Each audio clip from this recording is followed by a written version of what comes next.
Hello दोस्तों, मैं Adarsh Kumar ideal classes में स्वागत करता हूं। आप कैसे हो? शानदार हो, जानदार हो, सबको गुड मॉर्निंग है। आज हम देखेंगे कि प्रकाश के परावर्तन में लेक्चर नंबर 3, जिसमें हम देखेंगे कि दर्पण क्या होता है। इसके पिछले वीडियो में हम लोग ये कर चुके कि प्रकाश के परावर्तन क्या है, फिर उसके नियम क्या हैं, उससे क्वेश्चन कैसे आते हैं, इस तरह से देख चुके।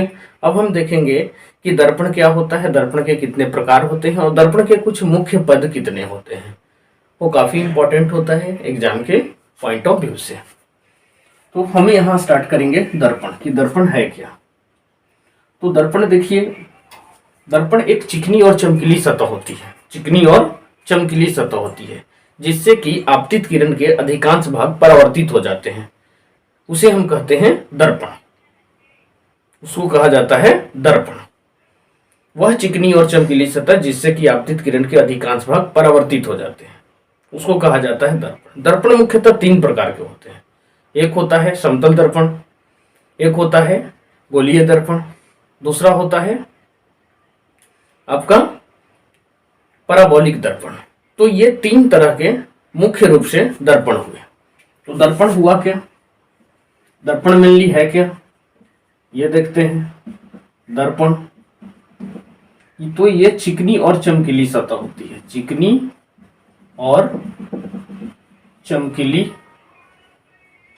चमकीली सतह होती है, चमकीली सतह होती है, चिकनी और चमकीली सतह होती है, चिकनी और चमकीली सतह होती है, जिससे आपतित किरण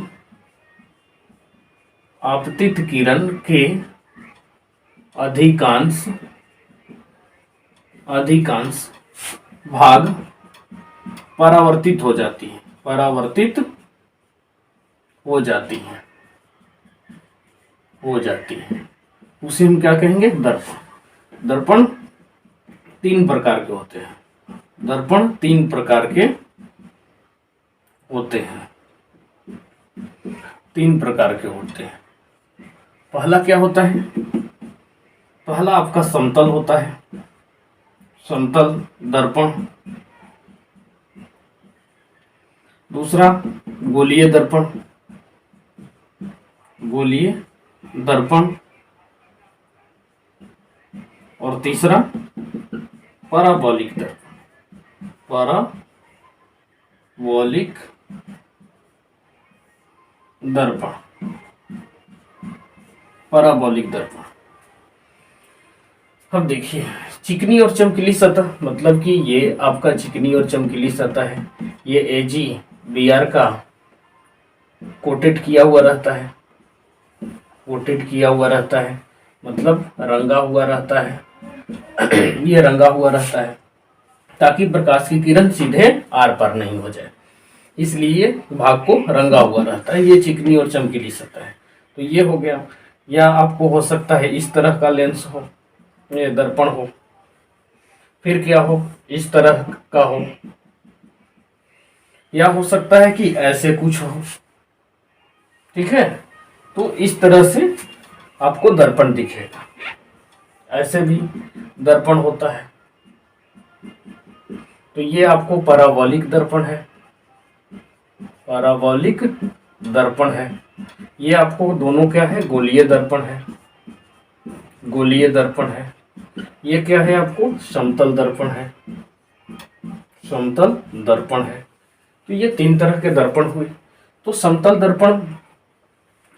दर्पण का कुछ खास गुण है, अपना पहचान है कि परावर्तक सतह क्या हो, समतल हो।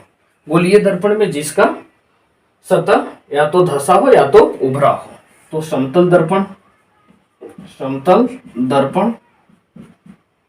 समतल दर्पण में क्या होता है, जिसका परावर्तक सतह, हमेशा बोलना है कि परावर्तक सतह, तो इसका परावर्तक सतह क्या होगा, समतल होगा। इसका क्या होगा, समतल होगा। ये इसका कोई प्रकार नहीं है। दूसरा जो है गोलीय दर्पण, गोलीय दर्पण, ये गोलीय दर्पण का परावर्तक सतह जो होगा, परावर्तक सतह परावर्तक सतह या तो धंसा होगा या उभरा होगा, धंसा होगा या उभरा होगा, इसको कहेंगे गोलीय दर्पण। तीसरा जो है पैराबोलिक दर्पण, ये जो होगा ये दो प्रकार के होगा। एक होगा धंसा हुआ जो होगा वो अवतल होगा, यह दो प्रकार के होते हैं, यह दो प्रकार के होते हैं, दो प्रकार के होते हैं। गोलीय दर्पण दो प्रकार के होते हैं। पहला जो हो गया वो हो गया अवतल दर्पण, अवतल दर्पण, और दूसरा जो हो गया वो उत्तल दर्पण हो गया, उत्तल दर्पण। तो इसका परावर्तक सतह धंसा हुआ होगा और इसका क्या होगा, उभरा हुआ होगा, उभरा हुआ होगा, ठीक है, उभरा हुआ होगा। तो अवतल दर्पण जिसका परावर्तक सतह धंसा हुआ हो, उत्तल दर्पण जिसका परावर्तक सतह उभरा हुआ हो, उसको उत्तल दर्पण कहेंगे, जिसका धंसा होगा उसको अवतल दर्पण कहेंगे। और गोलीय दर्पण जिसका परावर्तक सतह या तो धंसा होगा नहीं तो उभरा होगा। समतल दर्पण जिसका परावर्तक सतह समतल होगा। अब है पैराबोलिक दर्पण। तो पैराबोलिक दर्पण में आपको जो परावर्तक सतह होता है, परावर्तक सतह जो होता है वो क्या होता है, इसका सतह जो होता है अनियमित होता है, अनियमित होता है, अनियमित होता है, अनियमित होता है, तो उसको कहते हैं पैराबोलिक दर्पण। तो मुख्य रूप से दर्पण तीन प्रकार के हुए, मतलब समतल, फिर गोलीय और फिर पैराबोलिक। तो पैराबोलिक में जो परावर्तक सतह होता है वो अनियमित होता है और बाकी में गोलीय में धंसा हुआ या उभरा हुआ, समतल में समतल ही होता है। तो ये दर्पण था। दर्पण क्या है, वह चिकनी और चमकीली सतह है जिससे कि आपतित किरण के अधिकांश भाग परावर्तित हो जाते हैं, उसको कहते हैं दर्पण। चलिए इतना कुछ समझ ली। मेन टॉपिक पर आते हैं, समतल दर्पण। समतल दर्पण काफी इंपॉर्टेंट है तो इसको आज करेंगे पूरा। समतल दर्पण चलिए हो गया। तो अब हम समतल दर्पण देखेंगे कि क्या है।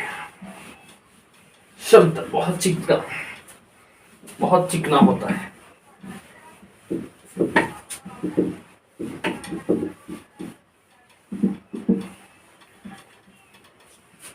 ये देखिए समतल दर्पण। समतल दर्पण में प्रतिबिंब देखेंगे कि प्रतिबिंब कैसे बनता है। पहले समतल दर्पण में प्रतिबिंब कैसे होता है। कोई भी प्रतिबिंब बनाने के लिए दो किरण ले जाते हैं। मान लेते हैं इस पॉइंट को हम ए मान लिए और आपको यहां से इसका प्रतिबिंब बनाना है। तो सबसे पहला काम आप सीधे ले जाएंगे, क्योंकि ये लंबवत है तो वो परावर्तित भी इसी डायरेक्शन में हो जाएगा, लेकिन ये मालूम चलेगा कुछ पीछे से आती हुई प्रतीत होगी। अब हम प्रकाश की किरण सीधे ले जाते हैं, क्योंकि ये एंगल बनाया है तो पीछे से आती हुई प्रतीत होती है, आती हुई प्रतीत होती है। तो यहाँ पे पॉइंट बना, ये सीधे प्रकाश की किरण चली जाती है यहाँ से ऐसे। तो यहाँ पे प्रकाश की ये आपको प्रतिबिंब बना यहाँ पे, तो ए डैश हो गया। ये तो एक पॉइंट का हुआ। यदि ये पॉइंट नहीं रहता, मान लेते हैं समतल दर्पण में इस तरह से आपको प्रतिबिंब बनाने के लिए देता, इस तरह से, जैसे ए और ये बी हो गया, तो फिर से वही पॉइंट, दो पॉइंट लेना है। पहले इसका पहले हम खींचेंगे तो ये पीछे से आती हुई प्रतीत होगी यहाँ से।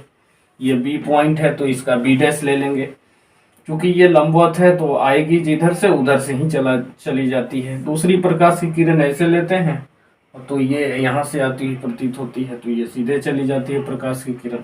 यदि हम इस पॉइंट से लेते तो ऐसे जाता, ये पीछे से आती हुई प्रतीत होती यहाँ से, क्योंकि ये लंबवत आई है तो इसी डायरेक्शन में चली जाएगी। एक प्रकाश की किरण हम ऐसे लेंगे तो ये पता चलेगा कि यहाँ से आती हुई प्रतीत हो रही है, सीधे चली जाएगी। तो इस प्रतिबिंब का ए डैश यहाँ बनेगा। ये दोनों को मिला देंगे तो ए बी प्रतिबिंब प्राप्त हो जाएगा। ए बी प्रतिबिंब प्राप्त हो जाता है, ए डैश बी डैश। ये प्रतिबिंब बना, समतल दर्पण में प्रतिबिंब बना। अब यहां से कुछ बहुत सारे गुण प्राप्त होते हैं समतल दर्पण के। अब थोड़ा गौर करेंगे तो यहां से समझेंगे कि समतल दर्पण में क्या क्या कुछ हो रहे हैं। पहला चीज कि वस्तु जितना दूरी पर था उतना ही दूरी पर बना। दूसरी कि जहां भी वस्तु रहेगा वहां से भी इसका प्रतिबिंब बन जाएगा, मतलब कि इसकी फोकस दूरी भी अनंत है। तो समतल दर्पण के हम गुण देखेंगे यहां से। समतल दर्पण के गुण, तो समतल दर्पण के गुण में देखिए क्या है।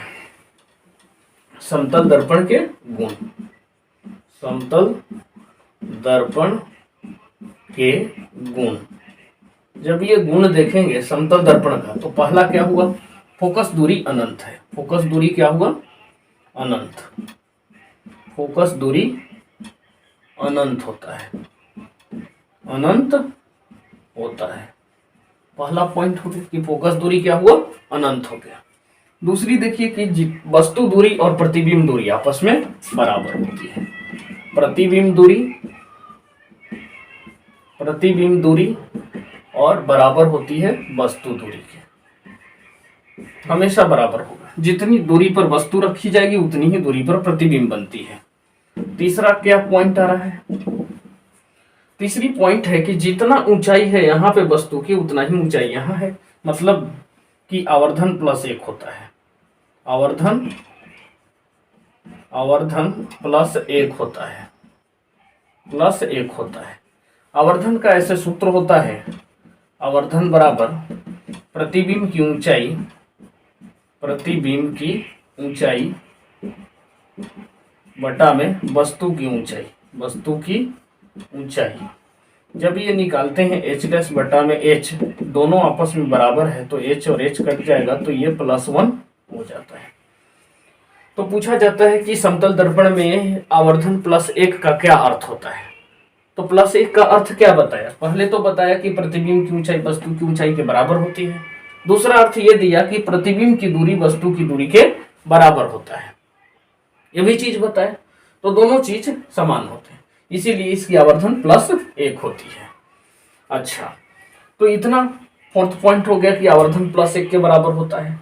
अब ऐसा है कि इस कोई भी प्रतिबिंब का, कोई भी वस्तु का प्रतिबिंब यदि समतल दर्पण में देखना होता है तो प्रतिबिंब की लंबाई जो होना चाहिए वस्तु के लंबाई के आधे से अधिक होनी चाहिए। तो पूरा प्रतिबिंब देखने के लिए चौथा पॉइंट है कि समतल दर्पण, समतल दर्पण, समतल दर्पण की लंबाई वस्तु के लंबाई के, वस्तु के लंबाई के, वस्तु के लंबाई के आधे से अधिक होनी चाहिए, होनी चाहिए, आधे से अधिक लंबाई की होनी चाहिए। ये हो गया। आगे देखते हैं।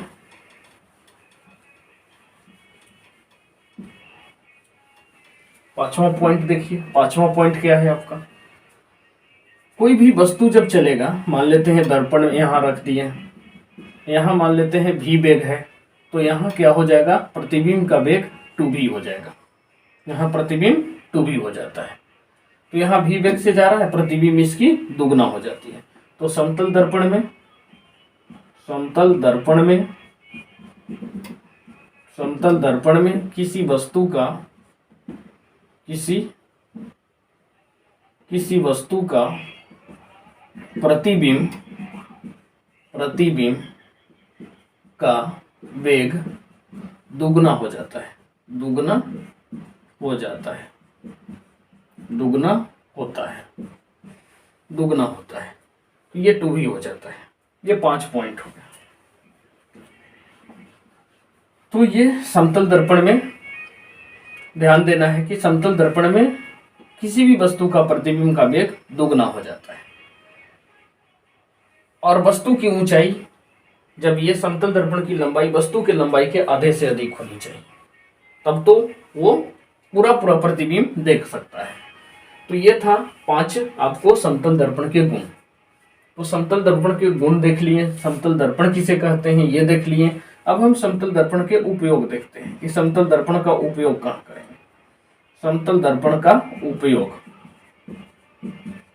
उपयोग कहाँ कहाँ करते हैं। पहला तो हम चेहरा देखने में करते हैं, चेहरा देखने